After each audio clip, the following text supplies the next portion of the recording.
변호사 사무실에서 남편은 내가 서류 작업을 하는 것을 돕는 척하며 미소를 짓고 있었다. 그들이 프랑스어로 대화하기 시작했을 때 그는 말했다. 어차피 저 여자는 아무것도 못 알아들을 겁니다. 나는 모든 것을 이해했고 나의 게임을 끝까지 해보기로 결심했다. 이서연은 식어버린 커피 한 잔을 들고 부엌에 앉아 파리에서 온 공증인의 편지를 3번째 다시 읽고 있었다. 글자들이 눈앞에서 흐릿해졌지만 의미는 그대로였다.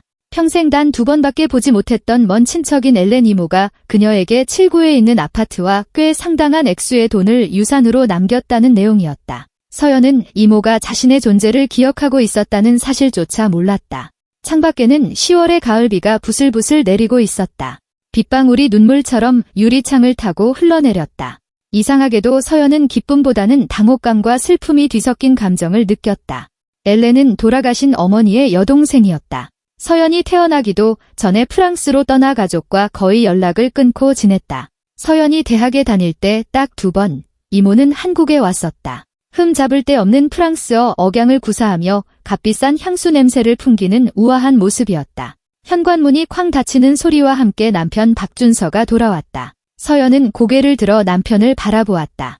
그는 현관에 서서 외투의 빗방울을 털어내며 지쳐 보였다. 최근 몇 달간 그는 종종 그렇게 지치고 무관심하고 마치 생각이 다른 곳에 가 있는 듯한 모습이었다. 집에 있었네. 그는 신발을 벗으며 서연 쪽은 쳐다보지도 않고 말했다. 수요일엔 영어 학원 가는 줄 알았는데 취소됐어요. 서연은 잠시 망설이다가 결심한 듯 말했다. 준서 씨, 오늘 프랑스에서 편지가 왔어요. 그제야 그가 돌아보았다. 그의 눈빛에는 서연이 오랫동안 보지 못했던 흥미가 스쳐 지나갔다. 프랑스에서 누구한테? 공증인이요. 예전에 말했던 엘렌 이모 기억나요? 2달 전에 돌아가셨는데 저한테 유산을 남기셨대요. 준서는 잠시 굳었다가 천천히 부엌으로 걸어와 맞은편에 앉았다. 그의 얼굴이 갑자기 집중하며 생기가 돌았다. 유산. 무슨 유산? 서연은 그에게 편지를 건넸다. 준서는 편지를 받아들고 빠르게 훑어보았다. 서연은 그의 얼굴에 놀라움, 그리고 이내 도박사의 열정과 비슷한 감정이 스치는 것을 보았다. 파리 7구에 있는 아파트라니. 거의 중심가잖아. 그는 편지를 다시 읽었다. 그리고 은행 계좌까지. 서연아, 이게 얼마짜리일지 상상이가? 그런 생각은 안 해봤어요. 그녀가 조용히 인정했다. 그냥 슬퍼요.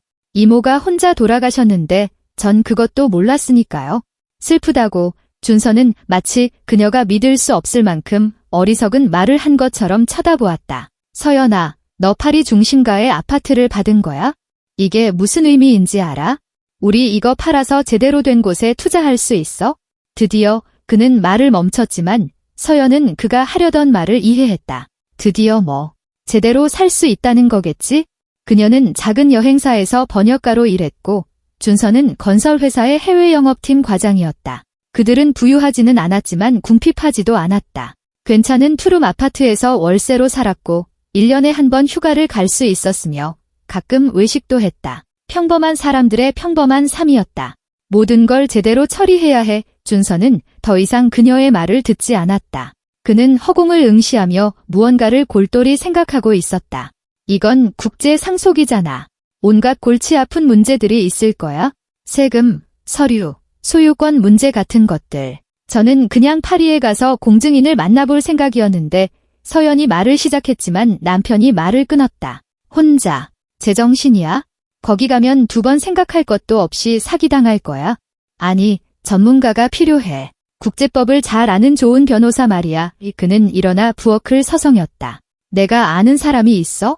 그 사람 회사가 유럽 기업들이랑 일하거든. 내일 당장 전화해볼게. 서연은 반대하고 싶었다. 혼자서도 할 수 있다고 말하고 싶었지만 잠자코 있었다. 어쩌면 준서가 옳을지도 모른다. 그녀는 상속법, 특히 국제상속법의 법률적인 세부 사항에 대해서는 전혀 알지 못했다. 하지만 마음속 무언가가 속삭였다. 그는 왜 내가 해내지 못할 거라고 그렇게 확신하지? 왜 내가 뭘 원하는지는 묻지도 않는 거지? 알았어요. 그녀는 동의했다. 도와주겠다니 고마워요. 준서는 마침내 그녀를 바라보았고 그의 눈에는 따뜻하고 거의 다정한 무언가가 스쳐 지나갔다. 그는 다가와 그녀의 어깨에 손을 얹었다. 우린 가족이잖아, 서연아. 내 문제는 내 문제이기도 해. 내가 널 아무한테도 당하게 두지 않을 거야. 그는 몸을 숙여 그녀의 정수리에 입을 맞췄다. 나만 믿어. 알았어요. 서연은 눈을 감고 그의 익숙한 향수 냄새를 들이마셨다. 그가 마지막으로 그녀를 서연아라고 부른 게 언제였더라? 한 달 전, 2달 전, 이제는 기억도 나지 않았다. 마지막으로 그가 아무 이유 없이 그냥 이렇게 안아주고 입을 맞춘 게 언제였을까? 지난 반년 동안 그들의 관계에는 무언가 미묘한 변화가 있었다. 준서는 무심하고 차가워졌다. 늦게 귀가했고 말없이 휴대폰만 들여다보며 저녁을 먹었고 벽을 향해 돌아누워 잠이 들었다. 그녀의 질문에는 짧게 대답했다. 피곤해. 일이 많아. 프로젝트에 문제가 생겼어. 서연은 그와 대화하려고 노력했다. 주말에 어디 여행이라도 가자고, 그냥 같이 산책이라도 하자고 제안했다. 그는 동의했지만 마지막 순간에는 항상 급한 일이 생겼다. 3달 전쯤 그녀는 진지하게 대화를 시도했다. 그들은 소파에 앉아 있었다. 텔레비전에서는 아무도 보지 않는 영화가 나오고 있었다. 준서 씨, 우리한테 무슨 일이 일어나고 있는 거죠? 그녀가 조용히 물었다. 그는 화면에서 눈을 떼지도 않았다. 아무 일도 없어. 다 괜찮아. 우린 거의 대화도 안 하잖아요. 당신은 늦게 들어오고 난 혼자 잠들어요. 서연아, 나 일하잖아. 프로젝트가 있다고. 그냥 제 시간에 퇴근할 수가 없어. 그의 목소리에는 짜증이 섞여 있었다. 돈이 저절로 벌리는 게 아니란 거 알잖아. 그녀는 입을 다물었다. 무슨 말을 할 수 있었을까? 그는 정말로 열심히 일했다. 어쩌면 그녀가 너무 많은 것을 요구하고 있는지도 모른다. 그날 밤 이후로 그녀는 더 이상 묻지 않았고 그냥 이런 식이려니 하고 받아들였다.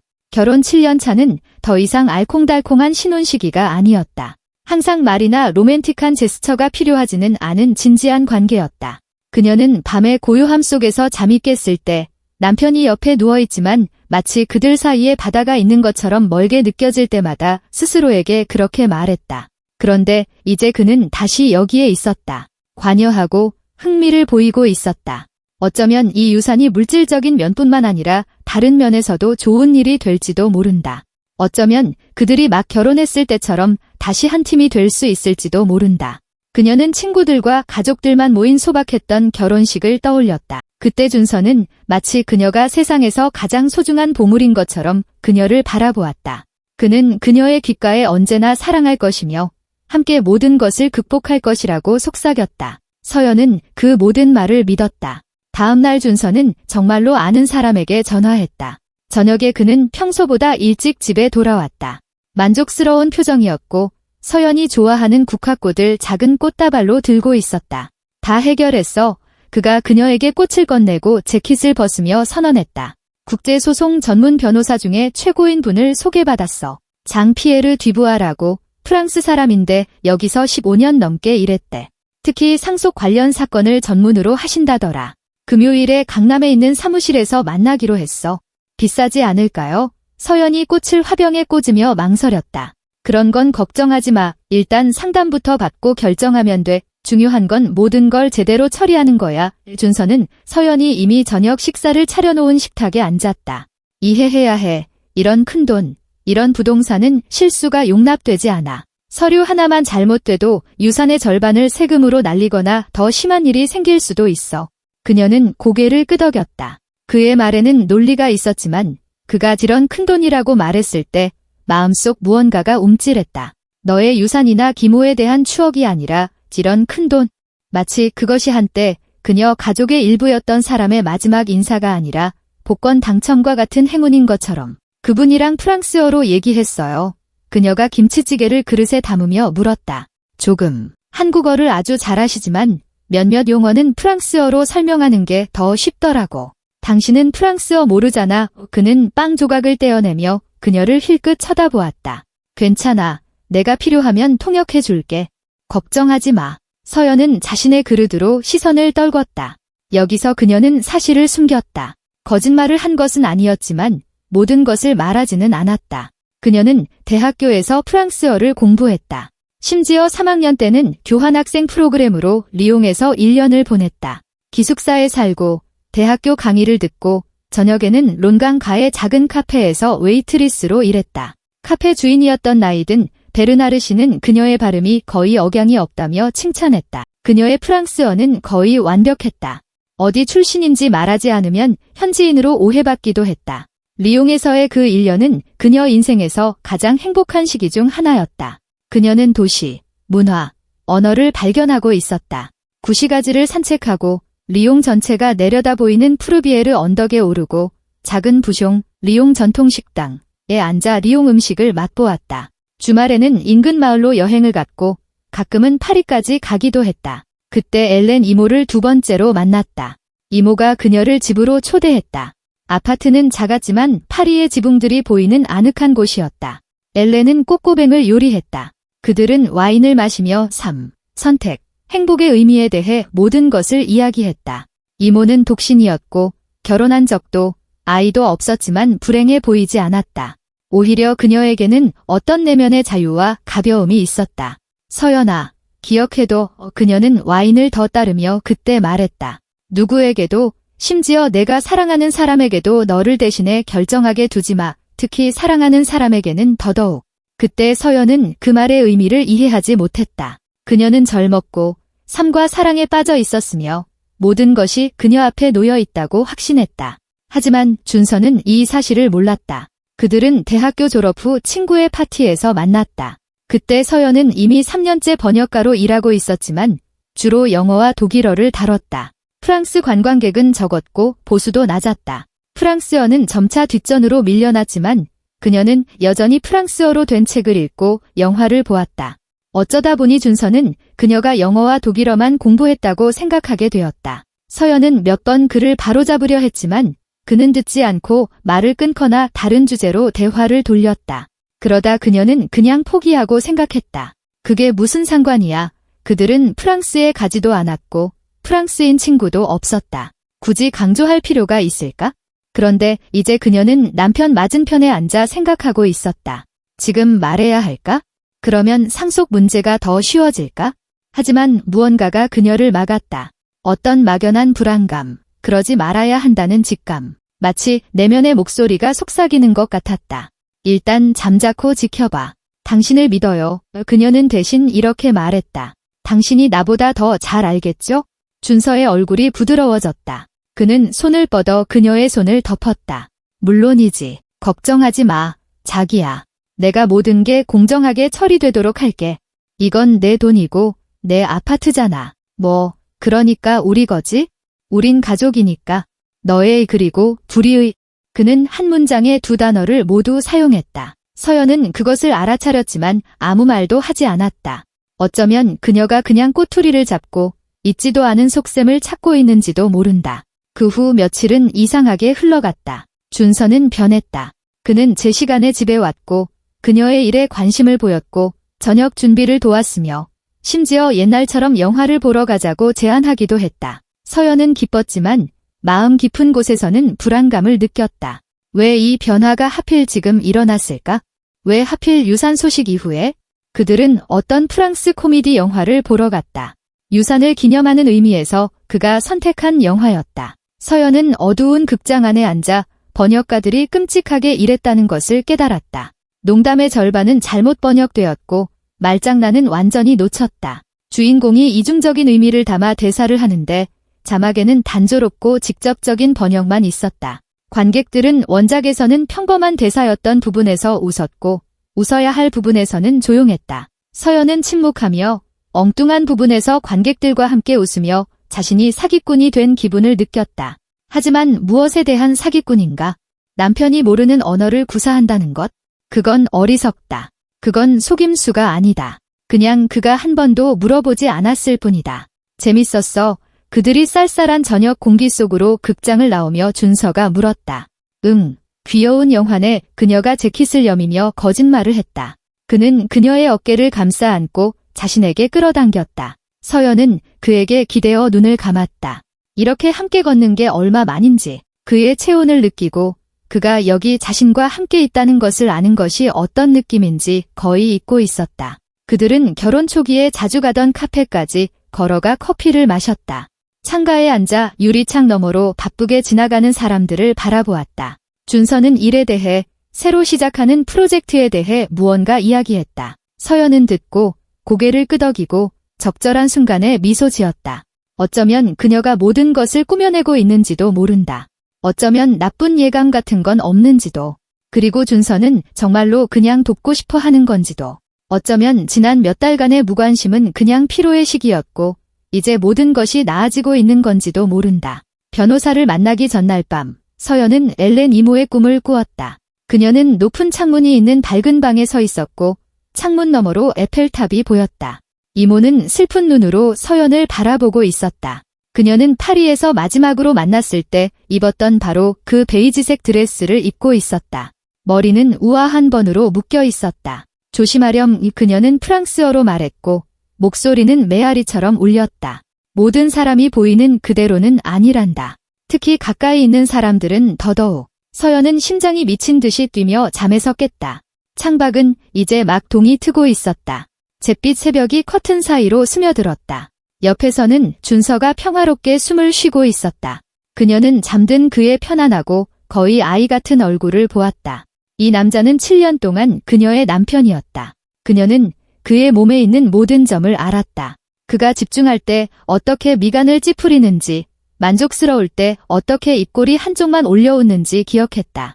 그가 커피에 설탕 2스푼을 넣는 것을 좋아하고 치약을 튜브 끝에서부터 짜지 않는 것을 싫어한다는 것도 알았다. 잠자리에 들기 전에 항상 베개를 3번씩 고쳐 베는 것도, 주말에 아침을 준비할 때 항상 같은 멜로디를 휘파람으로 부는 것도. 그녀는 그를 알았다. 그렇게 잘 아는 사람이 당신을 배신할 수 있을까?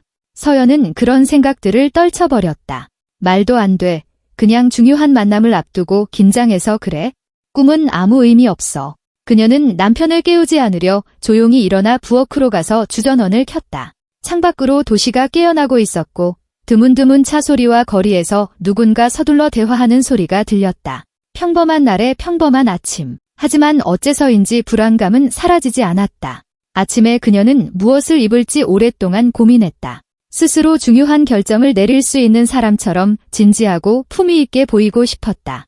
드레스 3벌을 입어보고는 베이지색 재킷을 걸친 짙은 남색의 단정한 원피스로 결정했다. 준서는 보통 중요한 고객과의 미팅에 입는 정장을 입고 꼼꼼하게 면도를 하고 향수를 뿌렸다. 준비됐어. 그가 현관 거울 앞에서 넥타이를 매만지며 물었다. 서연이 고개를 끄덕였다. 그녀는 서류가 든 가방을 들었다. 그들은 집을 나섰다. 날은 맑지만 쌀쌀할 것 같았다. 서연은 남편 옆에서 지하철역으로 걸어가며 몇 시간 후면 그녀의 인생이 바뀔지도 모른다고 생각했다. 그녀는 파리에 아파트가 생기고 돈이 생기고 새로운 기회가 생길 것이다. 어쩌면 준서와 함께 드디어 월세 생활을 청산하고 자기 집을 살지도 모른다. 어쩌면 오랫동안 꿈꿔왔던 여행을 갈지도. 어쩌면 모든 것이 잘 될지도 모른다. 그녀는 그렇게 믿고 싶었다. 법률회사의 사무실은 높은 천장과 짙은 색의 육중한 나무 문이 있는 강남의 오래된 건물에 있었다. 서연과 준서는 3층으로 올라갔다. 그들의 발소리가 대리석 계단에 울려 퍼졌다.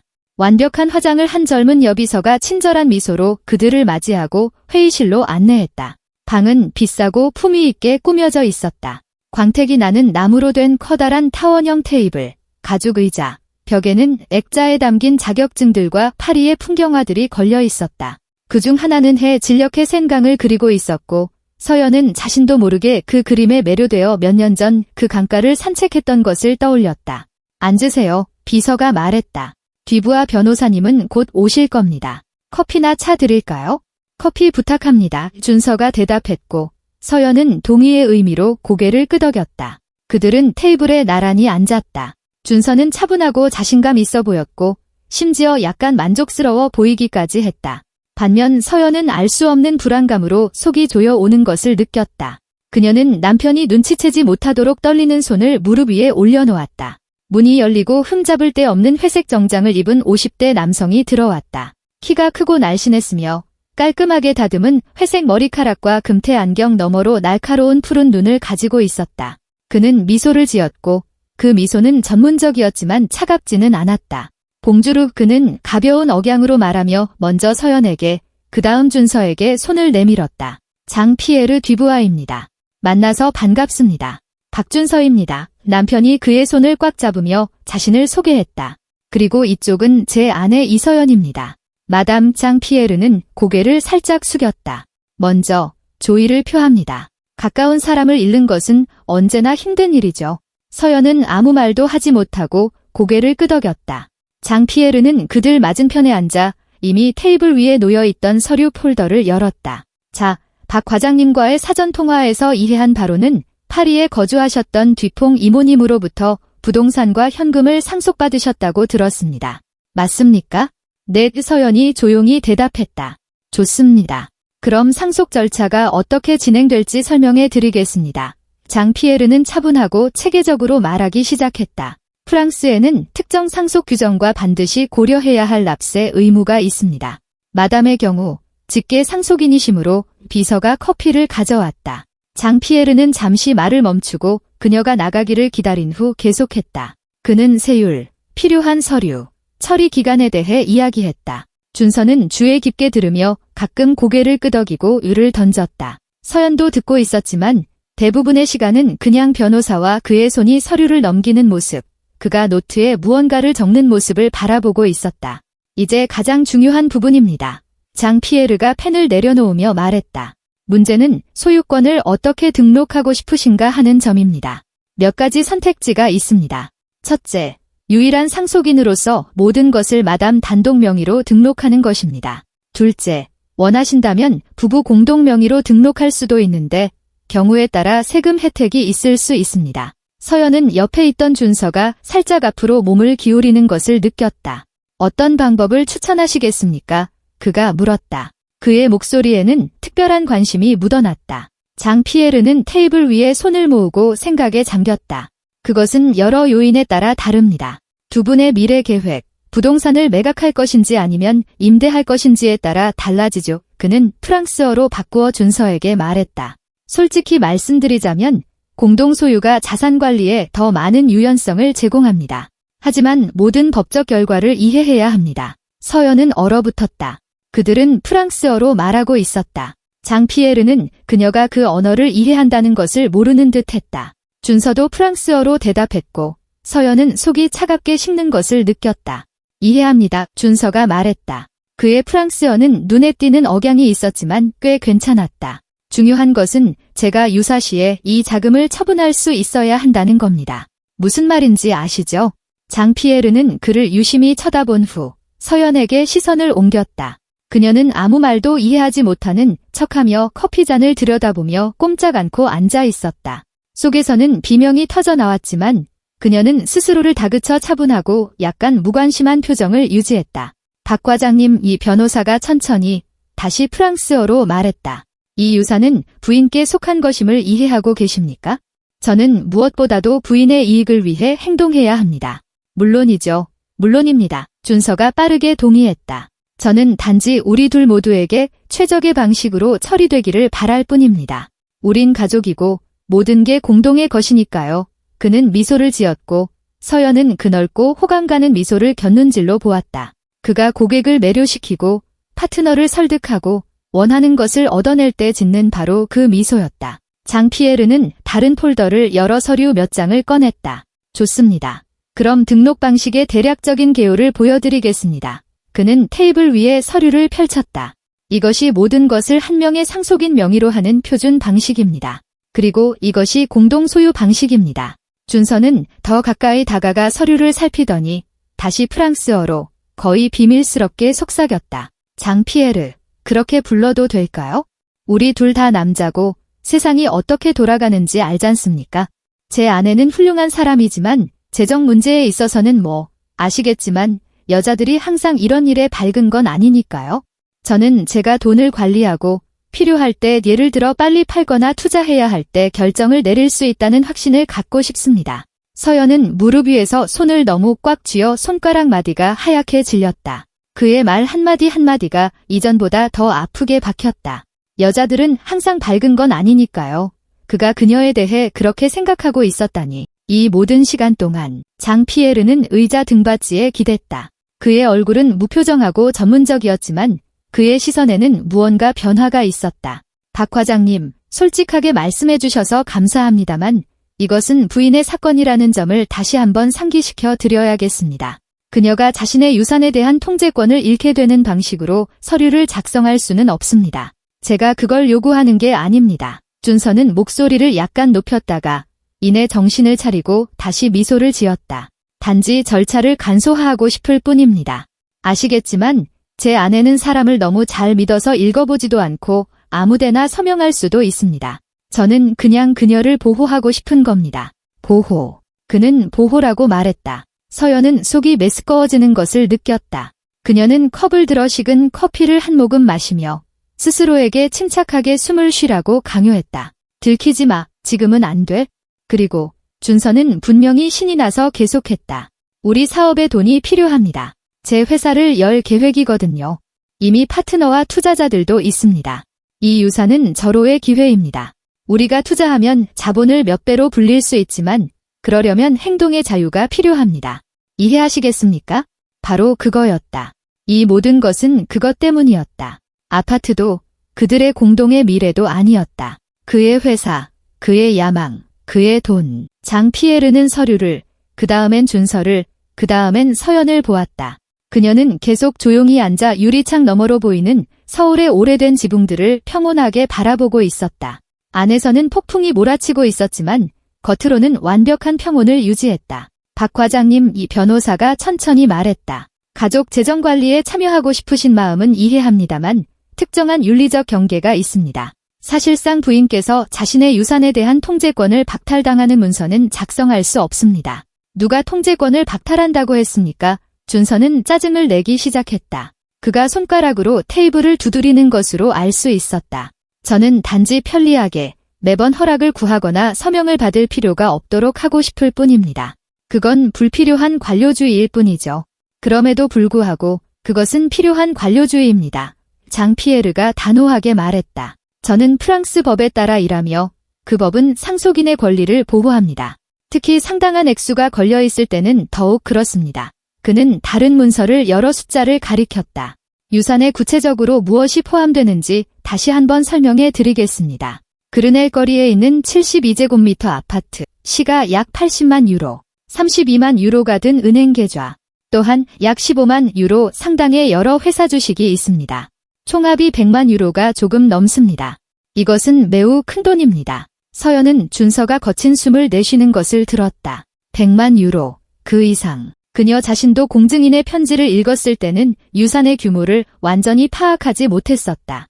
이제 숫자가 소리내어 불리자 현실이 되었다. 보세요. 준서는 다시 프랑스어로 변호사에게 몸을 기울이며 말했다. 바로 이렇기 때문에 전문적인 접근이 필요한 겁니다. 이런 돈은 맡길 수 없습니다. 그는 말을 멈췄지만 서연은 마음속으로 그 말을 끝맺었다. 이런 일에 대해 아무것도 모르는 여자에게는 박 과장님, 장 피에르는 양손을 손바닥이 아래로 향하게 테이블 위에 놓았다. 그 제스처에는 단호함이 묻어 있었다. 솔직히 말씀드리죠. 모든 것을 부인 단독 명의로 진행하는 것이 확실합니까?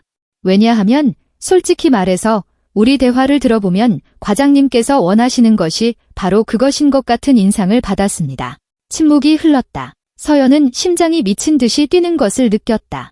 진실의 순간이었다. 준서는 뭐라고 대답할까? 남편은 잠시 침묵하더니 웃음을 터뜨렸다. 어색하고 부자연스러운 웃음이었다. 장 피에르, 오해하셨습니다. 당연히 모든 것은 서연이 명의로 해야죠. 단지 제가 그녀의 남편으로서 결정에 참여하고 싶을 뿐입니다. 그게 정상적인 거 아닙니까? 부인께서 직접 원하신다면 정상적인 일이죠. 변호사가 대답했다. 저는 부인과 단둘이 이야기를 나누고 그녀가 모든 결과를 이해하고 자발적으로 결정을 내리는지 확인해야 합니다. 왜요? 준서가 다시 목소리를 높였다. 우린 함께 왔고 우린 가족이잖아요. 바로 그렇기 때문입니다. 장 피에르가 침착하게 받아쳤다. 제 경험상 배우자 중 한 명이 다른 한 명에게 압력을 가하는 경우가 적지 않았습니다. 저는 그런 일이 일어나지 않도록 확인할 의무가 있습니다. 준서는 등받이에 기대어 팔짱을 꼈다. 그의 얼굴은 굳어지고 불만스러워 보였다. 알겠습니다. 그럼 그녀에게 모든 것을 설명해 주세요. 그는 한국어로 바꾸어 서연을 향해 돌아섰다. 자기야, 장 피에르 변호사님이 지금 등록 방법에 대해 설명해 주실 거야. 잘 들어봐. 알았어요. 서연은 고분고분한 표정을 지으며 고개를 끄덕였다. 장피에르도 한국어로 바꾸어 각 항목, 각 세부사항을 체계적으로 설명하기 시작했다. 준서는 때때로 자신의 의견을 덧붙였는데 그 설명은 배려심 깊게 들렸지만 이제 서연에게는 전혀 다른 의미로 들렸다. 봐, 여기 세금에 대해 쓰여 있어? 이건 중요해. 그가 서류를 가리키며 말했다. 모든 걸 제대로 계산해야지. 안 그러면 절반을 국가에 내야 해. 여긴 기한에 대한 거고 미루면 안 돼. 벌금이 붙을 수도 있어. 그리고 이게 제일 중요한 거야. 처분 권한을 어떻게 등록할지 편리하게 말이야. 편리하게. 누구에게 편리하게. 장피에르는 모든 질문에 참을성 있게 대답하고 숫자와 도표를 보여주었다. 시간은 더디게 흘러갔다. 서연은 형편없는 연극의 배우가 된 기분이었다. 그녀는 고개를 끄덕이고 때로는 간단한 질문을 던지며 어려운 용어를 겨우 이해하는 척했다. 그리고 마음속에서는 준서의 말이 맴돌았다. 어차피 저 여자는 아무것도 못 알아들을 겁니다. 마침내 장피에르는 마지막 서류 뭉치를 꺼냈다. 이것은 예비 서류입니다. 그가 설명했다. 등록 형식을 결정해야 제가 최종 서류를 준비할 수 있습니다. 오늘은 아무것도 서명할 필요 없습니다. 이건 그냥 상담이니까요. 최종 서류는 언제 준비되나요? 준서가 물었다. 일주일 후. 모든 것이 순조롭게 진행된다면 조금 더 빠를 수도 있습니다. 변호사는 서연을 보았다. 마담, 질문 있으십니까? 이해가 안 되는 부분이 있나요? 서연은 그의 눈을 바라보았다. 그의 눈에는 어떤 경계심, 주의 기품이 읽혔다. 그는 무언가를 느끼고 상황이 보이는 것만큼 간단하지 않다는 것을 이해하고 있었다. 아니요, 그녀가 조용히 말했다. 다 이해한 것 같아요. 정말 감사합니다. 그럼 다음 미팅 날짜를 정합시다. 장피에르는 다이어리를 열었다. 다음 주 수요일과 금요일에 시간이 있습니다. 언제가 편하십니까? 수요일이요. 준서가 재빨리 말했다. 가능하면 아침에요. 빨리 끝낼 수 있도록. 좋습니다. 수요일 오전 10시. 변호사는 노트에 적고 일어서며 손을 내밀었다. 그럼 그렇게 정하죠. 필요한 모든 서류를 준비해 놓겠습니다. 그들은 작별 인사를 했다. 서연은 장피에르의 손을 잡고 그의 시선을 마주쳤다. 그는 예의상 필요한 시간보다 아주 약간 더 오래 그녀를 쳐다보았다. 그리고 그 시선에는 질문이나 경고와 비슷한 무언가가 담겨 있었다. 그들은 사무실을 나와 계단을 내려가 거리로 나섰다. 밖은 화창했고 사람들이 산책하고 거리의 악사들이 연주하고 있었다. 평범한 날, 평범한 삶. 하지만 서연에게는 모든 것이 변해 있었다. 자, 이제 일이 시작됐네. 준서가 만족스럽게 말하며 그녀의 팔짱을 꼈다. 이장 피에르라는 사람, 전문가인 게 바로 보이네. 모든 걸 제대로 처리해 줄 거야?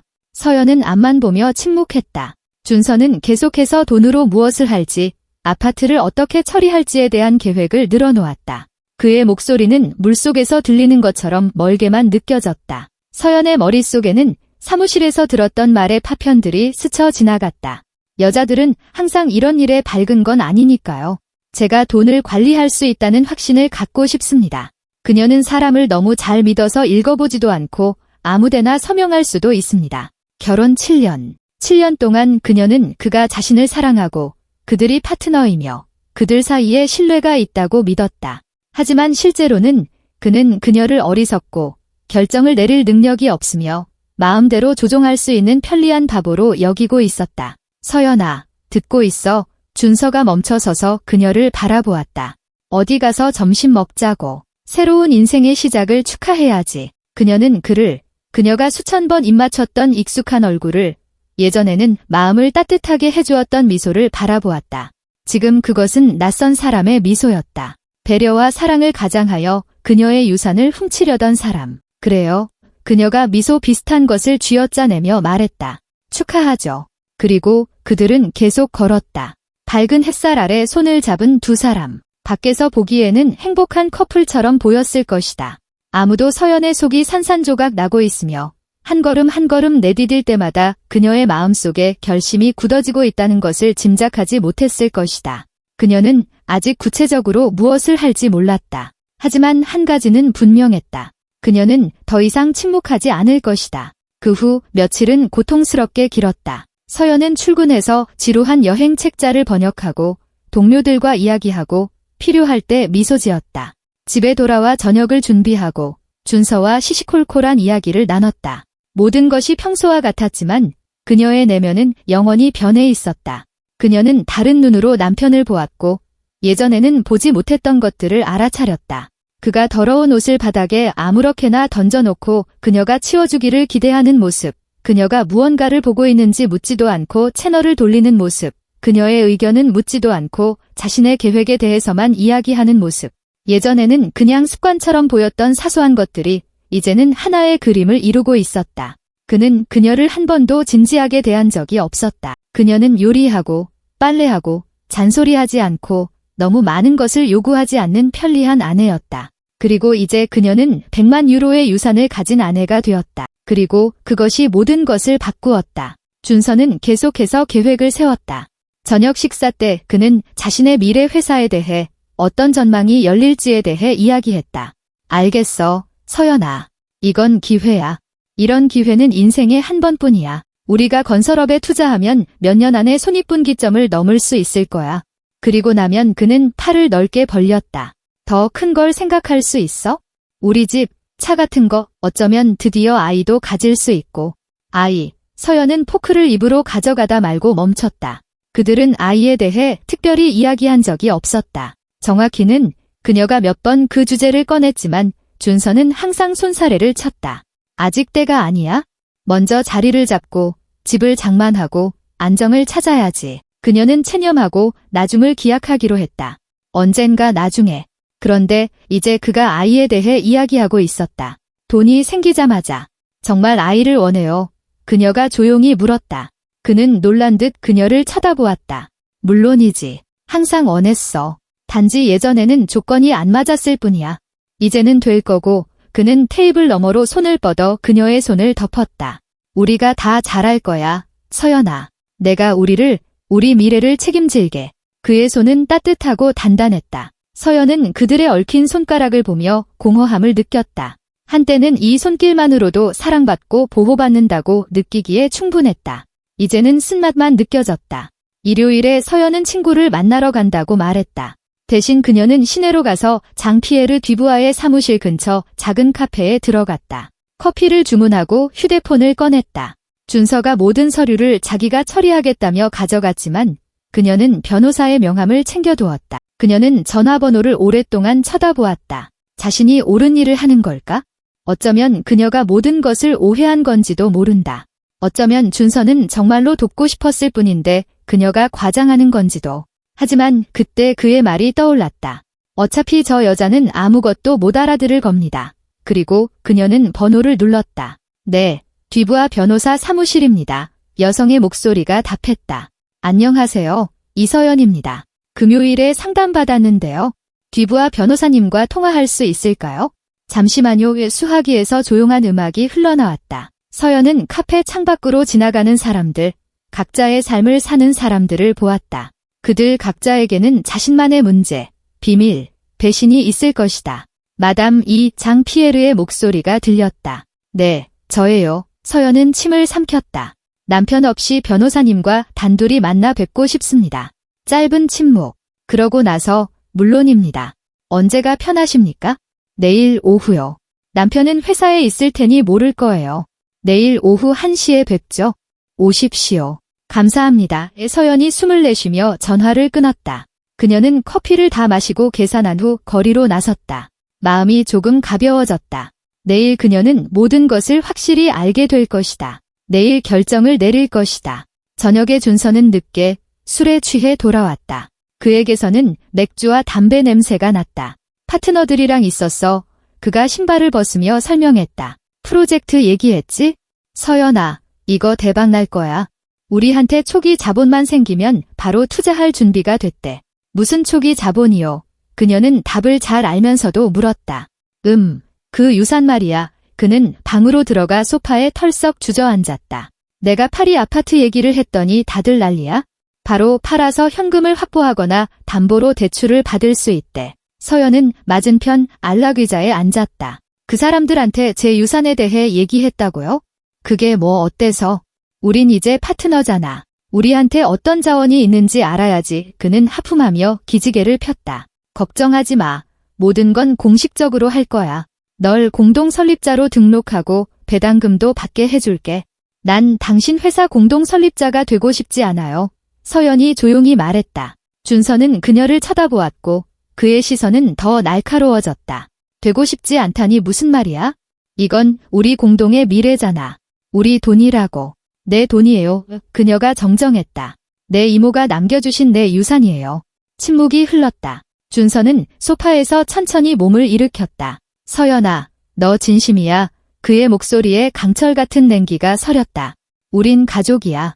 가족은 모든 걸 공유하는 거라고. 아니면 넌 다르게 생각해? 저는 먼저 유산을 정리하고 나서 그걸로 뭘 할지 생각해야 한다고 생각해요. 정리하고 바로 사업에 투자해야지. 그가 목소리를 높이며 일어섰다.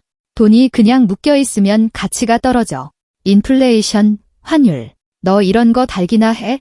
아니요, 몰라요. 서연이 침착하게 대답했다. 전 재정에 대해 아무것도 모르는 어리석은 여자잖아요. 당신이 직접 그렇게 말했죠? 그는 얼어붙었다. 난 그런 말 한 적 없어. 장피에르 변호사님한테 프랑스어로 말했잖아요. 준서의 얼굴은 놀라움으로 그 다음엔 분노로 일그러졌다. 너 프랑스어 할 줄 알아? 그가 그녀에게 한 걸음 다가섰다. 언제부터? 대학교 때부터요. 리옹에서 1년 살았는데 당신은 한 번도 관심 없었잖아요. 서연은 일어서서 몸을 곧게 폈다.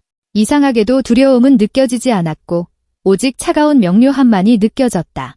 전 다 들었어요. 준서 씨 한마디도 빼놓지 않고. 그는 손으로 얼굴을 쓸었고 서연은 그가 필사적으로 그녀가 무엇을 들었을지 그것을 어떻게 자신에게 유리하게 바꿀지 생각하는 것을 보았다. 서연아, 자기야, 내가 오해한 거야. 난 그냥 널 걱정해서 그 변호사들한테 사기당할까 봐 그랬어. 그 사람들 다 그렇잖아. 사람들 돈 뜯어내려고만 하고. 당신은 여자들은 재정에 대해 잘 모르고 내가 사람을 잘 믿어서 아무데나 서명할 수 있고 당신에게는 돈을 마음대로 쓸 자유가 필요하다고 말했죠. 서연의 목소리는 평탄했지만 각 단어는 타격과 같았다. 그게 걱정인가요? 아니면 탐욕인가요? 탐욕. 준서의 얼굴이 시뻘개졌다. 내가 7년 동안 널 위해 뼈 빠지게 일하고 먹여 살리고 부양했어. 그런데 이제 드디어 무언가를 바꿀 기회가 생겼는데 넌 거절하는 거야? 나를 부양했다고요. 서연은 속에서 분노가 치밀어 오르는 것을 느꼈다. 나도 일해요? 월세 절반, 식료품비, 모든 걸 내가 내요. 우리 반반씩 부담하잖아요. 잊었어요. 내 푼돈, 그가 소리쳤다. 내 번역일로 벌어봤자 쥐꼬리잖아. 내가 아니었으면 넌 아직도 기숙사에서 살았을걸. 바로 그거였다. 그가 지난 세월 동안 정말로 생각했던 것, 그가 그녀에게 은혜를 베풀고 있으며 그녀는 그가 자신과 결혼해 준 것만으로도 감사해야 한다는 것. 나가요. 서연이 조용히 말했다. 뭐? 이 집에서 나가요? 지금 당장 짐 싸서 나가요. 준서는 웃었지만 그 웃음은 사악하고 불쾌했다. 이거 월세 아파트인 거 잊었어? 계약서는 내 이름으로 되어 있다고. 나가야 할 사람이 있다면 그건 너야? 좋아요. 서연은 돌아서서 침실로 들어가 옷장에서 가방을 꺼내 짐을 싸기 시작했다. 준서는 뒤따라와 문가에 섰다. 너 진심이야? 그냥 말 몇 마디 때문에? 서연아, 바보짓 하지 마. 어딜 갈 건데? 친구 집에. 넌 친구 없잖아. 그가 비웃었다. 지난 세월 동안 너 누구랑 제대로 어울린 적도 없잖아. 집에 틀어박혀서 내 번역 일이나 했지? 서연은 멈춰 서서 그를 향해 돌아섰다. 당신 말이 맞아요. 내가 집에 있었던 건 내가 어딘가 가고 싶거나 누군가를 만나고 싶을 때마다 당신이 그게 왜 나쁜 생각인지 이유를 찾아냈기 때문이에요. 이 친구는 너무 시끄럽고 저 친구는 너무 멍청하고 이 사람들은 우리 수준이 아니라고. 난 당신 말을 듣고 신뢰했고 당신은 그냥 날 고립시킨 거예요. 말도 안 되는 소리. 준서가 손을 내저었다. 난 아무도 고립시키지 않았어. 내가 스스로 집에 있기를 선택한 거야? 서연은 가방을 닫고 재킷을 집어들었다. 내일 변호사님 만나서 모든 걸 내 이름으로 등록하고 이혼 소송도 제기할 거예요. 준서의 얼굴이 변했다. 분노는 다른 무언가 계산적인 것으로 바뀌었다. 서연아, 기다려. 그가 그녀에게 다가섰고 목소리는 부드러워졌다. 섣불리 행동하지 말자. 우리 둘 다 피곤해서 해서는 안 될 말을 했어? 뭐, 싸울 수도 있지? 그건 정상이야. 진정하고 내일 차분하게 이야기하자. 그는 손을 뻗어 그녀의 어깨를 만지려 했다. 서연은 몸을 피했다. 아니요, 다 끝났어요. 그녀는 그를 지나쳐 출구로 향했다. 현관에서 신발을 신고 문손잡이를 잡았다. 넌 후회하게 될 거야. 준서가 방에서 소리쳤다. 나 없이는 넌 아무것도 아니야? 넌 그 유산을 제대로 등록조차 못할걸. 그들한테 홀딱 벗겨 먹힐 거라고. 서연은 돌아서서 그를 마지막으로 바라보았다. 헝클어진 머리, 술 취하고 화가 난 남자. 그녀가 7년을 함께 산 남자. 그녀가 사랑했다고 생각했던 남자. 두고 보죠. 그녀가 말하고는 문을 닫고 나섰다. 밖은 춥고 어두웠다. 서연은 길가에 멈춰서서 휴대폰을 꺼내 유일하게 자신을 받아줄 수 있는 사람, 가끔 함께 점심을 먹던 직장 동료 수진에게 전화했다. 수진 씨, 서연이에요. 이렇게 늦게 미안해요. 혹시 그쪽으로 가도 될까요? 하룻밤만 묵어야 해서요. 물론이지. 와, 수진의 목소리에는 걱정이 묻어 있었다. 무슨 일이야? 가서 얘기할게. 고마워요. 서연은 택시를 잡아 타고 밤의 도시를 달리며 창밖의 불빛, 사람들, 그럼에도 불구하고 계속되는 삶을 바라보았다. 이상하게도 눈물은 나지 않았다. 속은 텅 비어 있었지만 나쁜 공허함은 아니었다. 그것은 비워진 자리였다. 새로운 무언가를 위한 자리. 수지는 따뜻한 차 한 잔과 함께 질문 공세로 그녀를 맞았다. 서연은 모든 것을 말하지는 않았지만 중요한 것은 이야기했다. 유산, 변호사, 그리고 그녀가 들었던 것들에 대해. 수지는 듣고 고개를 젓고 가끔 준서를 서연이 그녀에게서 들어본 적 없는 험한 말로 욕했다. 그 사람 원래 그랬어. 수진이 마침내 말했다. 난 그가 너한테 어떻게 대하는지 봤어. 넌 그냥 알아채지 못했을 뿐이야. 어떻게 대했는데요? 서연이 찻잔에서 눈을 들었다. 항상 약간 거만하게 그 잘난 체하는 미소를 지으면서. 회사 회식 때 기억나? 내가 어떤 이야기를 하는데 그가 말을 끊고 자기 방식대로 다시 이야기했잖아. 마치 내 버전은 충분히 좋지 않다는 듯이. 넌 그때 상처받았지만 아무 말도 안 했지? 분위기 망치기 싫어서. 또 내가 주말에 산에 가자고 제안했을 때 그는 그게 유치한 생각이라며 바다에 가는 게 낫다고 했고 결국 바다에 갔잖아. 그런 예는 많았다. 수백 개의 작은 순간들. 그녀의 의견이 무시되고 그녀의 바람이 묵살되고 그녀의 목소리가 들리지 않았던 순간들. 그녀는 그냥 그것에 익숙해졌고 결혼이란 그런 것이라고 타협과 양보라고 생각했다. 하지만 그것은 타협이 아니라 복종이었다. 재워줘서 고마워요. 그들이 잠자리에 들 때 서연이 말했다. 수지는 그녀를 위해 소파에 자리를 마련해 주었다. 별말을 필요한 만큼 있어. 수지는 잠시 침묵했다. 서연아, 떠나온 거 잘한 거야. 힘들겠지만 넌 해낼 수 있어. 서연은 눈을 감았다. 낯선 아파트의 어둠 속에서, 낯선 이불 아래에서 그녀는 마침내 안전함을 느꼈다. 다음 날 오후 1시, 그녀는 장피에르 뒤부아의 사무실에 앉아 있었다. 이번에는 혼자였다. 변호사는 그녀의 말을 가로막지 않고 주에 깊게 들었다. 그녀가 말을 마치자 그는 말없이 고개를 끄덕였다. 무언가 잘못되었다고 짐작은 했습니다. 그가 인정했다.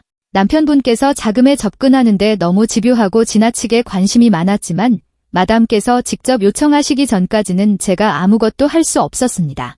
이제 어떻게 해야 하죠? 서연이 물었다. 장 피에르는 테이블 위에 손을 모았다. 첫째, 유산을 마담 단독 명의로 등록하겠습니다. 공동 소유는 없습니다.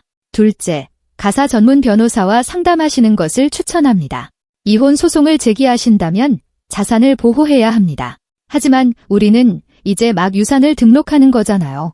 아직 등록되지 않았으니 공동재산이 아니지 않나요? 기술적으로는 아닙니다. 상속은 이혼 시 분할 대상이 아닌 개인 재산입니다. 하지만 남편분께서 서류에 자신을 등재하는 데 성공한다면 이의를 제기하려 할 수도 있습니다. 그러니 신속하게 행동해야 합니다. 얼마나 빨리요? 제가 수요일까지 모든 서류를 준비할 수 있습니다. 마담께서는 서명만 하시면 됩니다. 그는 노트를 꺼냈다. 하지만 한 가지 문제가 있습니다. 남편분께서 수요일 미팅에 오실 겁니다. 서연은 생각에 잠겼다가 단호하게 고개를 끄덕였다. 오라고 하세요? 전 준비되어 있을 겁니다. 장 피에르는 존경의 눈빛으로 그녀를 바라보았다. 마담이 강한 여성이시군요. 분명히 해내실 겁니다. 서연은 사무실을 나오며 명확한 생각을 했다. 수요일에 모든 것이 끝날 것이다. 하고 싶은 말을 다 하고 이 이야기에서 승리자로 나올 것이다. 그 후 이틀 동안 그녀는 수진의 집에서 지냈다. 준서는 10번에서 20번 정도 전화하고 문자를 보냈다. 처음에는 화를 내다가 그 다음에는 화해를 청하다가 다시 화를 냈다. 서연은 답장하지 않았다. 그녀는 이혼에 필요할 경우를 대비해 모든 것을 저장해 두었다. 수요일 아침 그녀는 가장 단정한 옷을 골랐다. 검은색 정장, 흰색 블라우스, 하이힐, 머리는 번으로 묶고 깔끔하게 화장하고 거울 속 자신을 바라보았다. 낯선 여자가 답을 했다. 강하고 결단력 있고 싸울 준비가 된 여자. 행운을 빌어 수진이 작별 인사를 하며 그녀를 안아주었다. 고마워요. 이제 행운은 필요 없어요. 저에겐 진실이 있으니까요.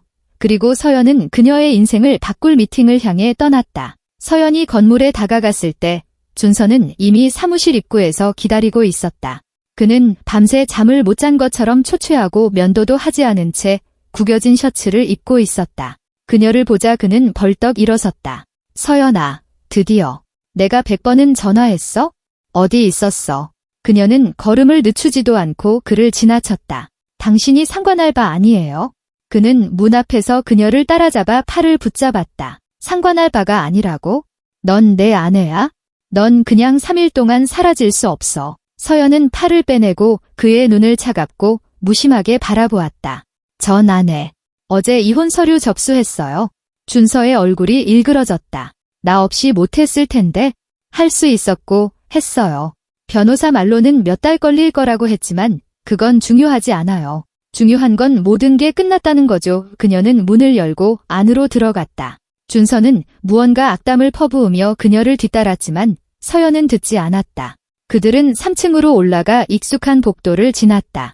비서는 서연에게 미소 짓고 준서에게 고개를 끄덕인 후 그들을 회의실로 안내했다. 장피에르는 이미 테이블에 앉아 있었다. 그의 앞에는 깔끔한 서류 더미가 놓여 있었다. 그는 일어서서 인사했다. 좋은 아침입니다. 앉으시죠. 서연은 변호사 맞은편에 앉았다. 준서는 그녀 옆에 너무 바싹 붙어 앉았다. 그녀는 의자를 옆으로 옮겼다. 자, 장피에르가 폴더를 열며 시작했다. 상속 등록에 필요한 모든 서류를 준비했습니다. 약속드린 대로 유일한 상속인인 마다미의 단독 명의로 등록될 것입니다. 제3자의 개입은 없습니다. 잠깐만요. 준서가 손을 들었다. 우리는 공동 소유에 대해 논의했잖아요. 우리는 가족입니다. 모든 것은 두 사람 명의로 등록되어야 합니다. 장피에르는 그를 침착하게 바라보았다. 박 과장님, 그 결정은 상속인이 내리는 것입니다. 그리고 마다미께서는 모든 것을 자신 명의로 등록하겠다는 명확한 의사를 표명하셨습니다. 그녀는 자기가 뭘 하는지 몰라요. 준서가 서연을 향해 돌아섰다. 서연아, 잘 생각해봐. 왜 우리가 일을 복잡하게 만들어야 해? 규정대로 등록하면 모든 게 더 쉬워질 거야. 누구에게 더 쉬워지는데요? 서연이 조용히 물었다. 당신한테요. 우리 둘 다에게. 그는 그녀의 손을 잡으려 했지만 그녀는 뿌리쳤다. 서연아, 자기야, 내가 한 말 때문에 화난 거 알아. 내가 너무 흥분했어? 용서해 줄래? 아니요. 이 짧고 단호한 한마디가 허공에 맴돌았다. 준서는 의자 등받이에 기댔고 그의 얼굴은 굳어졌다. 그렇군. 넌 모든 걸 혼자 차지하기로 결심했구나. 7년의 결혼 생활, 내가 널 위해 한 모든 것을 무시하고 당신이 날 위해 뭘 했는데요? 정확히 서연이 그를 향해 돌아섰다. 결혼해 준 거요? 그게 나에게 준 선물인가요? 아니면 내 푼돈 월급을 참아준 거? 아니면 내가 아무것도 모르고 당신의 보살핌이 필요하다고 설득하면서 나를 친구들과 삶으로부터 고립시킨 거? 난 널 보호했어. 당신은 날 통제했죠. 서연의 목소리가 마침내 터져나왔다. 당신은 보살피는 척했지만 실제로는 그냥 날 통제하고 싶었을 뿐이에요. 질문하지 않는 편리하고 순종적인 아내를. 장피에르가 헛기침을 했다. 죄송합니다만 개인적인 문제는 다른 곳에서 논의하시는 게 어떻겠습니까? 우리는 서류 작업을 위해 여기 있습니다. 서연은 고개를 끄덕이며 자신을 추슬렀다. 맞습니다. 죄송합니다. 계속하죠. 장피에르는 각 서류, 각 줄을 설명하기 시작했다. 서연은 주의 깊게 듣고 질문했다. 준서는 옆에 조용히 앉아 있었지만 그녀는 그에게서 파도처럼 밀려오는 분노를 느낄 수 있었다. 이 서류는 마담의 상속권을 확인하는 것입니다. 변호사가 종이를 가리키며 말했다. 여기 아파트, 은행 계좌, 주식이 명시되어 있습니다. 모든 것이 마담의 단독 소유로 이전됩니다. 제가 아파트를 팔고 싶으면요? 서연이 물었다. 그것은 마담의 권리입니다. 원하시는 대로 재산을 처분하실 수 있습니다. 장 피에르는 페이지를 넘겼다. 하지만 매각을 서두르지 않으시는 것을 추천합니다. 파리의 부동산 시장은 성장하고 있습니다. 아파트를 임대하면 안정적인 수입을 얻을 수 있습니다. 대략 얼마 정도요? 현재 시세로는 월 2,500유로 정도입니다. 아파트 상태가 좋다면 조금 더 받을 수도 있고요. 서연은 머릿속으로 빠르게 계산했다. 그것은 그녀가 번역가로 일하며 3개월 동안 버는 돈보다 많았다. 계좌에 있는 돈은요? 인출할 수 있나요? 네. 하지만 일부는 유로로 남겨두고 일부는 투자하시는 것을 조언합니다. 안전한 펀드, 보수적인 전략들이 있습니다. 제가 재무상담사를 추천해 드릴 수 있습니다. 그러니까 이제 상담사까지 팔아먹겠다는 거군요. 준서가 참지 못하고 말했다. 먼저 법률 서비스로 돈 받고 그 다음엔 자기 친구한테 보내고 전형적인 수법이지. 장 피에르는 그를 향해 돌아섰고 그의 시선에는 얼음장 같은 냉기가 서렸다. 박 과장님, 저는 이 분야에서 15년 일했습니다. 제 평판은 흠 잡을 데 없습니다. 제 정직성을 의심하신다면 사무실을 떠나셔도 좋습니다. 난 어디에도 안 가. 이 사람은 내 아내고 내 일이야? 난 당신 아내가 아니에요. 서연이 침착하게 말했다. 이혼 소송 제기했어요. 그리고 이건 당신 일이 아니에요. 내 유산이고 내 결정이에요. 준서는 의자에서 벌떡 일어섰고 의자가 뒤로 밀려났다. 다 알겠어. 넌 날 버리고 돈 챙겨서 도망갈 작정이구나. 7년은 아무 의미도 없었어. 난 너한테 그냥 아무것도 아니었던 거야. 박 과장님, 앉으세요. 장 피에르가 단호하게 말했다. 아니면 경비를 부르겠습니다. 부르시죠. 준서는 서연에게 돌아섰고 그의 눈에는 노골적인 분노가 들끓었다. 내가 그냥 물러설 것 같아. 난 이 상속에 이의를 제기할 방법을 찾을 거야. 내가 여기서 사기당했고 압박 속에서 서류에 서명했다는 걸 증명할 거라고. 너 지금 무슨 짓을 하는 건지 달기나 해. 프랑스 법, 세금, 이 모든 수작들. 넌 이런 거 하나도 모르잖아. 당신은 잘 아시고요. 서연이 일어서서 몸을 곧게 폈다. 내가 프랑스어 하는 줄도 몰랐던 당신이, 나를 어리석고 사람 잘 믿는다고 생각했던 당신이, 사랑을 가장해 나를 등치려던 당신이, 난 널 등치려고 한 적 없어. 아니요. 서연은 변호사를 향해 돌아섰다. 장 피에르 변호사님, 지난번 미팅에서 제 남편이 정확히 무엇을 요청했는지 프랑스어로 말씀해 주시겠어요? 그대로 번역해 주세요. 장 피에르는 잠시 망설이다가 고개를 끄덕덕였다. 그는 자신이 단독으로 자금을 처분할 수 있도록 서류를 작성해달라고 요청했습니다. 마담께서 변호사는 단어를 골랐다. 재정 문제를 항상 이해하시는 것은 아니며 투자를 위해 자신에게 행동의 자유가 필요하다고 말했습니다. 거짓말이야. 준서가 소리쳤다. 난 그런 말 한 적 없어. 했어요. 서연이 차갑게 잘라 말했다. 난 한마디도 빼놓지 않고 다 들었어요. 난 당신만큼 프랑스어를 잘해요. 리옹에서 1년 번역가로 일했죠. 하지만 당신은 우리가 만나기 전에 내가 뭘 했는지 한 번도 관심 없었잖아요. 당신은 상관없었으니까. 준서는 입을 열었다가 닫고 다시 열었다. 좋아. 내가 돈이 올바른 방향으로 쓰이도록 확실히 하고 싶었다고 치자. 가족을 걱정하는 게 범죄야? 자신을 걱정하는 거겠죠. 서연은 휴대폰을 꺼내 메시지를 열었다. 파트너들이 초기 자본을 기다리고 있어? 빨리 계약 마무리해야 해. 아파트는 팔아서 현금 확보하자. 이건 당신이 당신 파트너들한테 보낸 메시지예요. 나한테는 물어보지도 않고 이미 다 계획해 놨더군요. 준서의 얼굴이 하얗게 질렸다. 내 메시지를 읽었어? 잠금 해제된 채로 테이블에 놓여 있었어요. 우연히 봤죠. 왜 서연은 휴대폰을 집어넣었다. 하지만 그건 중요하지 않아요. 중요한 건 당신이 내 돈으로 뭘 하려고 했냐는 거죠. 침묵이 흘렀다. 준서는 방 한가운데 서 있었고 서연은 그가 상황을 자신에게 유리하게 바꿀 수 있는 말, 논거, 무언가를 찾으려 애쓰는 것을 보았다. 사랑해. 그가 마침내 말했고 그의 목소리는 부드럽고 거의 애원하는 듯 했다. 서연아, 난 정말 사랑해. 그래, 내가 망쳤어. 내가 이기적으로 굴었어. 하지만 난 우리 가족을 위해 최선을 원했어. 한 번만 더 기회를 줘. 우리 다 바로잡을 수 있어? 한때는 그 말이 통했을 것이다. 한때는 그녀가 믿고 용서하고 바로 그 기회를 주었을 것이다. 하지만 이제 그녀는 진실을 보았다. 그의 진짜 모습을. 아니요, 그녀가 말했다. 당신은 날 사랑하지 않아요. 당신은 조종하기 쉬운 편리한 아내라는 아이디어를 사랑하는 거죠.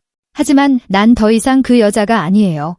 그녀는 다시 자리에 앉아 장 피에르를 향해 돌아섰다. 서류 작업 끝내죠. 어디에 서명해야 하나요? 변호사가 줄을 가리켰다. 서연은 펜을 잡았고 그녀의 손은 떨리지 않았다. 서명은 종이 위에 명확하고 자신 있게 새겨졌다. 한 번, 두 번, 세 번 서명을 할 때마다 그녀는 어깨의 무게가 가벼워지고 더 자유로워지는 것을 느꼈다. 끝났습니다. 장 피에르가 서류를 모으며 말했다. 등록이 완료되었습니다. 축하합니다. 마담이 공식적으로 파리의 부동산과 관련 은행 계좌의 소유주가 되셨습니다. 감사합니다. 서연은 일어서서 그의 손을 잡았다. 모든 것에 대해 그리고 정직함에 대해서도요. 제 일인걸요. 그는 처음으로 진심으로 미소 지었다. 행운을 빕니다. 분명히 모든 것이 잘 풀릴 겁니다. 서연은 사무실을 나섰다. 준서는 그녀를 뒤따라 계단에서 팔을 붙잡았다. 서연아, 기다려. 이게 끝이 아니야. 난 이혼의 이의를 제기하고 절반에 대한 권리가 있다는 걸 증명할 거야. 그녀는 돌아섰고 그녀의 눈에서 그는 분명 한 걸음 물러서게 만드는 무언가를 읽었을 것이다. 해보세요. 그녀가 조용히 말했다.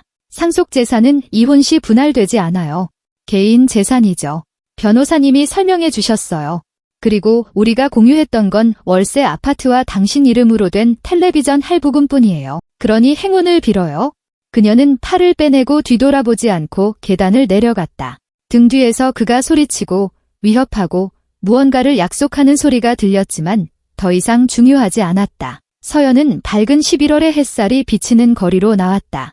차갑지만 밝은 햇살. 그녀는 멈춰 서서 눈을 감고 빛을 향해 얼굴을 들었다. 몇 년 만에 처음으로 그녀는 진정으로 살아있음을 느꼈다. 다음 몇 달은 정신없이 흘러갔다. 서류 작업, 재무 상담사와의 상담, 파리의 부동산 중개인과의 대화. 서연은 아파트 임대를 관리할 에이전시를 고용했다. 한 달 후, 몇 년간 살집을 찾던 대학 교수라는 믿을 만한 세입자를 구했다. 계좌에 있던 돈은 상담사의 조언대로 일부 투자했다. 조심스럽고 보수적이었지만 수익을 가져다 주었다. 남은 돈으로는 조용한 공원 전망이 있는 서울의 작은 원룸 아파트를 샀다. 그녀만의, 오직 그녀만의 집. 이혼은 예상보다 빨리 처리되었다. 준서는 정말로 이의를 제기하려 했지만 그의 변호사는 승산이 없다고 금방 설명했다. 상속은 이혼 절차가 시작된 후에 받은 것이므로 분할 대상이 아닌 개인 재산이었다. 준서는 굳은 얼굴로 서류에 서명하고 자신의 서류 사본을 낚아채듯 받아들고 작별 인사도 없이 떠났다. 서연은 기쁨도 안도감도 느끼지 않았다. 그저 새로운 삶으로 천천히 채워지는 공허함 뿐이었다. 그녀는 여행을 시작했다. 먼저 파리로 가서 이제 임대 중인 아파트를 보러 갔다. 멀리 에펠탑이 보이는 높은 창문이 있는 그 밝은 방에 서서 엘렌 이모를 생각했다. 이모가 자신의 조건대로 자유롭게 삶을 살았고 서연에게 단지 돈이 아니라 자신의 삶을 살 기회를 남겨주었다는 것을. 그 다음에는 이탈리아, 스페인, 독일을 여행했다. 서연은 누군가의 지시 없이 매 걸음을 할 필요 없이 세상을 다시 발견하고 있었다. 그녀는 프리랜서로 전향하여 더 흥미로운 프로젝트를 맡기 시작했고 책을 번역하고 출판사와 일했다. 이것은 더 많은 돈과 비교할 수 없을 만큼 큰 즐거움을 가져다 주었다. 어느 3월, 그녀는 파리의 도서전에 있었다. 프랑스 문학 판권을 찾는 출판사를 위해 통역을 하고 있었다. 쉬는 시간에 소르본 대학 근처의 작은 카페에 들어가 커피를 주문했다. 옆 테이블에 한 남자가 앉아 프랑스어로 된 책을 읽고 있었다. 그의 옆모습이 어딘가 익숙했다. 그가 고개를 들었고 그들의 시선이 마주쳤다. 그가 미소 지었다. 서연아, 너니. 그녀는 자세히 보았고 놀라움에 심장이 쿵 내려앉았다. 김민준, 그녀의 대학 동기였다. 그들은 함께 공부했고 함께 교환학생 프로그램으로 리옹에 갔다가 연락이 끊겼다. 그는 프랑스에 남았고 그녀는 집으로 돌아왔다. 그들은 저녁까지 이야기했다. 민주는 소르본 대학에서 프랑스 문학을 가르치고 동유럽 작가에 대한 책을 쓰고 있다고 했다. 혼자 살고 있었다. 넌 결혼했어? 아이는 그가 이미 세 번째 커피를 비우며 물었다. 결혼했었어? 서연이 대답했다. 이젠 아니야. 아이도 없고 그냥 나 자신과 자유 그리고 수많은 계획들만 있어. 그는 미소 지었고 그 미소에는 따뜻하고 진심 어린 무언가가 담겨 있었다. 나쁘지 않게 들리네. 그거 알아? 난 항상 내가 우리 과에서 가장 흥미로운 여자라고 생각했어. 우리가 연락이 끊겨서 아쉬웠지? 그들은 번호를 교환했고 서연이 파리에 있는 동안 몇 번 더 만났다. 도시를 산책하고 문학, 삶, 그리고 지난 세월 동안 서로가 어떻게 변했는지에 대해 모든 것을 이야기했다. 그들 사이에는 아직 로맨스는 없었지만 우정과 이해, 그리고 이 사람과는 온전한 자기 자신이 될 수 있다는 드문 감정이 있었다. 또한 서연이 떠날 때 민준이 말했다. 파리는 봄에 아름다워. 다시 만나면 좋겠네. 꼭 그럴게. 그녀는 약속했고 그 약속을 지킬 것을 알았다. 집으로 가는 비행기에서 서연은 창밖의 구름을 보며 인생이 얼마나 이상하게 됐는지 생각했다. 1년 전 그녀는 자신이 어떻게 이용당하는지도 모르는 불행한 아내였다. 이제 그녀는 자유롭고 독립적이며 계획과 희망으로 가득 차 있었다. 이모의 유산은 그녀에게 단지 돈을 준 것이 아니었다. 그것은 다시 시작할 기회를 주었다. 그녀가 항상 될 수 있었지만 두려워했던 사람이 될 기회를. 집에는 그녀의 아파트, 그녀가 사랑하는 일, 그리고 마침내 찾아가기 시작한 친구들이 기다리고 있었다. 그리고 아파트 임대 수입의 일부를 기부하기 시작한 자선단체에서 온 편지도 있었다. 그들은 그녀의 도움에 감사하며 얼마나 많은 가족을 도울 수 있었는지 이야기했다. 서연은 편지를 냉장고에 붙이고 첫잎이 돋아나는 공원을 창밖으로 바라보았다. 노트북 앞에 앉아 민준과의 대화를 열었다. 5월에 갈까 생각 중이야. 우리가 학생 때 미처 못 가본 곳들 보여줄 시간 있어? 답장은 거의 즉시 왔다. 있어. 기꺼이. 기다릴게. 서연은 미소 지었다. 앞에는 온전한 삶이 있었다. 자유롭고 가능성으로 가득하며 정직한 그녀의 삶, 그리고 그녀는 그 삶을 자신이 원하는 대로 거짓 없이, 침묵 없이, 두려움 없이 살아갈 준비가 되어 있었다. 엘렌 이모가 자랑스러워했을 것이다.